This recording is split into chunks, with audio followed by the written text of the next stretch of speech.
Hey guys, hope everyone's weekend's going well. I was talking with Stripes and with Trek and everybody, and they asked me to show you guys how to barbecue. So today we're going to be doing a Pyles camp favorite, which is going to be dry tip. It's a work party staple. It's something that's always at the Kern County BBQ, and I think it would be a really awesome way for you guys to learn how to make your own tri tip at home. Alright guys, so with that tri-tip, what you see here is your basic store-bought tri-tip, untrimmed. What I want to do is show you guys how to prep it, get it ready for the cook, how to season it, and then cook it. So let's go ahead and start. I'll show you how to trim it first. But first, let's talk about knives. Knives are very important. A dull knife is more dangerous than a sharp knife because it'll cause you to slip or something like that, and you can really hurt yourself. So a sharp knife is very important.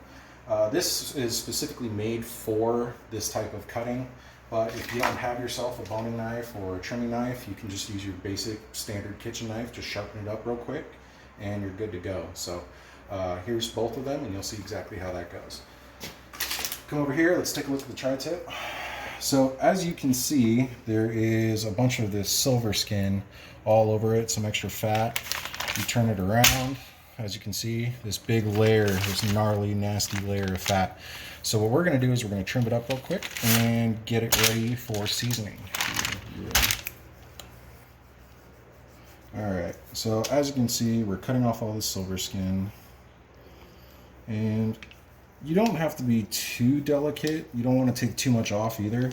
But silver skin can be pretty gnarly and kind of a pain. So don't stress out if you can't get it all. As you can see, like right there, like I can't get a good grip. That's not very safe either, but if you can, just kind of get in there, get it all out, turn it around, come back to more silver skin right here. So what we're going to do is just very carefully, and just take your time, no rush, go in and just get rid of all this skin. And I will come back and show you the other side here. Alright, so now that we got all this trimmed up, go ahead and take a look at this. As you can see, it's just a bit of a rough cut, just getting rid of all that silver skin. But little trick of the trade, once you see it all, some of this fat, serrations, things like that, that's fine. But you're not going to get it all. But something to remember, if you want a nice, tender, really, melt in your mouth kind of piece of tri-tip, you want to try to get rid of as much silver skin as possible, otherwise it's going to be really chewy. So we'll get into more of that in the cook, but I wanted you guys to see what it looks like. Now what I want to do is, I washed my hands after, even though I just touched it again, so I'll wash them again. But we're going to do a very simple seasoning. Now traditionally, I usually will add, a bunch of seasonings and this and that, and I make it really complex, depending on whether or not if I'm smoking it or putting it on the grill. So what we're going to do is something that I know everybody can do at home and something that everybody has, which is salt and pepper. And that's all you're really going to need. Maybe some garlic powder, some paprika, depending if you want that color, that kind of smokiness, but just a very simple cracked pepper, cracked garlic salt. That's what we're going to put on there. That's what I had available. If you have regular kosher salt, you can do that too. But don't be afraid to really get in there with the pepper, because this is going to make a really nice kind of crust and a bark on your tri-tip. So go ahead, feel free, get in there. Too much pepper, all right, you're going to taste everything about it. Too little pepper, you won't notice it. You really won't have a good bark. So flip it. Let the weight of the tri-tip go ahead and do it. Bring it in there.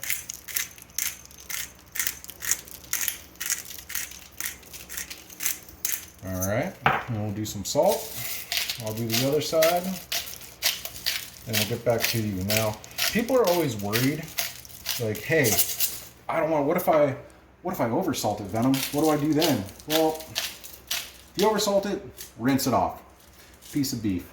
You can start again. So unless you're leaving it on there like a dry brine where it's going to be on for hours and hours and hours and you think you put too much on, then you're going to be a little late. If I decided, hey, I put too much salt on right now, I can dry it off, pat it down with some paper towels, and I'm good to go.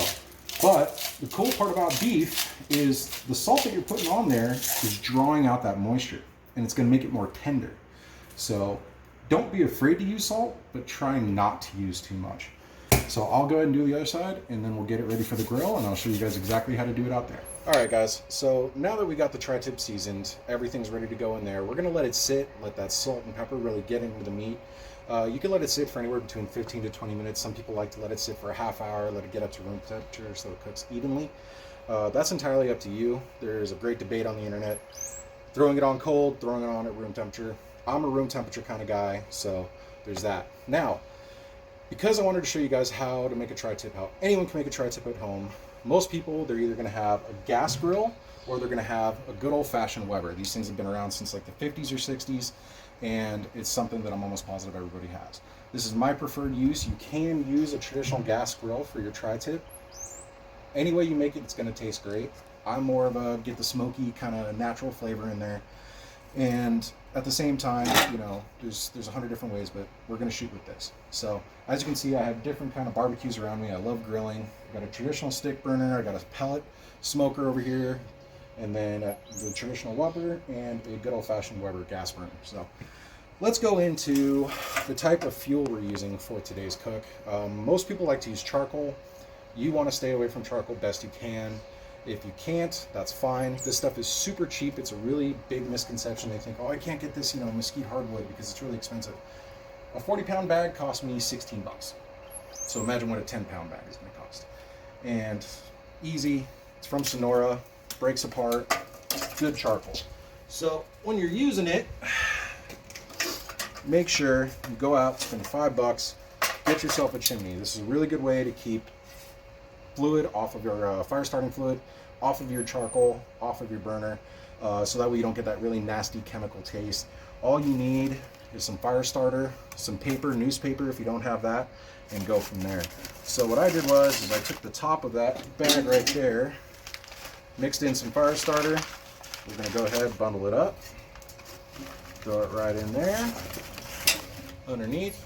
Come on in, check this out.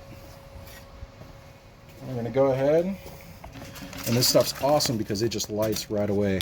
Anybody from Pyles Camp knows I'm a big fire starter guy. Love playing with fire responsibly. And as you can see, it's going to start right up, and then that flame is going to shoot into the charcoal briquettes, and it's going to come up. And what's going to happen is it's going to create this really nice bed of coals.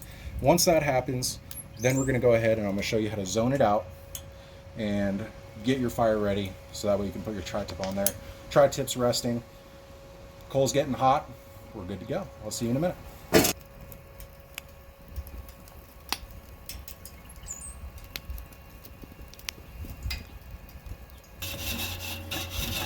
Alright, so as you can see, I'm using the flame, get this really clean. Because it's a 2-zone, I'm going to go through, get it all done, let the heat do the work for me, really break everything apart. You don't want all that old nastiness getting on your food, so you really want to try to make sure you have a clean grill. And we'll go ahead and come back, and I will set the tri-tip on, and we'll go from there. Alright, so now that our fire's hot, as you can see, it's all pushed to one side. We've got our awesome seasoned tri-tip. It's been brought up to almost room temperature. A clean grill, and we're going to set it off away from the coals. Now, if you're like me, you don't like waiting for tri-tip. So I went out, found myself a quick T-bone steak, nothing special, something on discount. We're going to throw that on the hot side. So, tri-tip does not take forever to cook. Yes, it is a large cut of meat, but it's not crazy. It's not a brisket, it's not a loin or a tenderloin or one of those. And what we're going to do is bring this up to a specific temperature. For me, I don't like it too rare, but I also don't like it completely well. 165, that's way out there, that's well. I prefer mine between the 136, 145 range. It's more of a medium rare, makes it nice and tender. And we're going to monitor it. So for the next 45 minutes, we're going to come back, check on it with a meat temperature gauge, and then go from there. This should be done in a couple minutes. Okay, so real quick, I just wanted to go over this. Fire management is really important, but so is ventilation. On Weber grills, they have this little ledge right here. You can open and close it.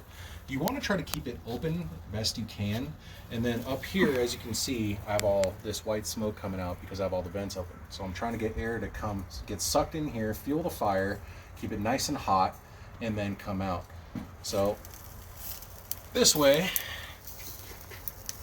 my steak is getting nice and cooked. This is getting a nice smoke ring, and we have a nice flow of air. Also, you'll notice I don't have the vents over the coals. I want all that heat to come up and over, catch that smoke, and then out. So, just a quick tip for you. There you go.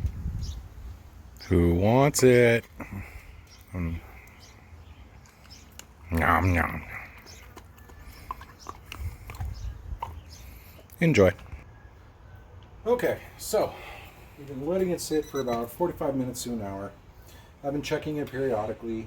For me, my sweet spot for a tri-tip is going to be about 145. Some people like a little more rare, some people like it a little more well. If you like it more well, I would say go to about 160 range. But digital thermometers are the best you can have.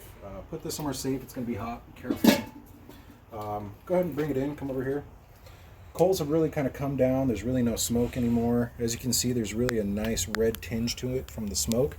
And what we're going to do is I'm going to find the thickest part, go ahead and poke it and read it. You're going to see that it's going to get to about 140, 141. Don't forget, meat still cooks even after you take it off. So as that's rising, we pretty much already know that it's in the 140 range. Where is it at? 141, 148. So it's pretty much ready. This is going to be more on the well side. We're going to go ahead and take it off. Put it right on our cutting board. Now, I don't know if you guys noticed earlier in the video, I had a piece of butcher paper on top, and I still went ahead, I washed it because cross-contamination is a huge thing. Even up at camp, when we're in the kitchen, we're cooking, you know, it's really important that we keep a nice sanitary area for us to cook. And even when you're at home, please make sure you're doing that. Wash all your stuff before you retransfer it back onto your cooking board. I cannot stress that enough. Don't get yourself or your loved one sick. So we're going to go ahead and bring this inside, let it sit. We're going to let it sit till it gets to 120. 120 is the magic spot because when meat gets hot, it gets really, really tight. And 120 is when the meat releases, all those juices really kind of come out, and you're going to get the best piece of tri-tip that you can serve someone. Okay guys, for the last very portion of this video, I'm going ahead and taking the last temperature. It's reading exactly at 120. You can see some juices and stuff come off. I've kind of wiped them away for the sake of the video, just to keep it clean. My hands are washed again, and as you can see, everything's rested. Here, I have a very specific kind of knife. This is actually made for cutting briskets and large cuts of meat. But again, if you don't have this kind of knife at home, or you don't have to run out and go get it, you can use that same knife you were trimming with, just wash it, and you're good to go. So let's cut into it and see how it looks. Once you start, you'll see the small medallions. You want to get just maybe a pencil length apart. Bring it over to the side. As you can see, each piece has a kind of a nice little smoke ring to it. It's tender. And as you cut into it a little bit farther, each slice, you're going to find that it's going to get just a bit more rare, because this is going to be the thickest part. You'll also notice in the meat itself that you'll see little cuts going this way. The cut of the meat goes along. You always want to cut against the grain, never with it. So when you're cutting, please make sure that it looks exactly like this. This way it'll give a very nice tender cut, so when people are eating it, they'll say you make the best tri-tip ever. Alright guys, our tri-tip's done.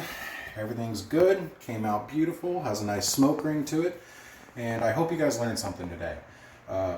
Cooking and being around a fire and all this good stuff up at camp is very important to us.